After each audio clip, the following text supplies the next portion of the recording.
হলো ইশারা ইঙ্গিতে গীবত নিতে, ইশারা ইঙ্গিতে গীবত করা। তাই 4টা অঙ্গের মধ্যে 3 নম্বর হলো ইশারা ইঙ্গিতে গীবত করা।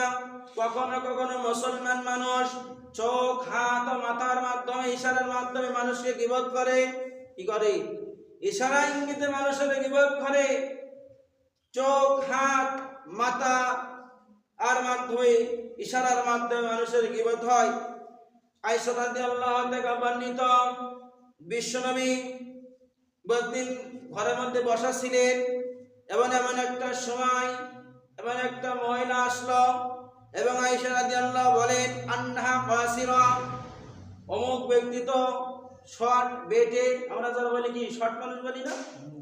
আয়েশা রাদিয়াল্লাহু বলেন, আল্লাহর রাসূল মাতারা ইশারা করে বলেন, অমুক আন্নাহা কাসিরা, অমুক ব্যক্তি তো বেটে শর্ট।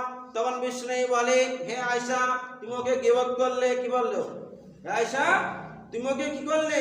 গীবত করলে। মুসলিম আহমদের 25,708 নম্বর হাদিসে আসছে এটা।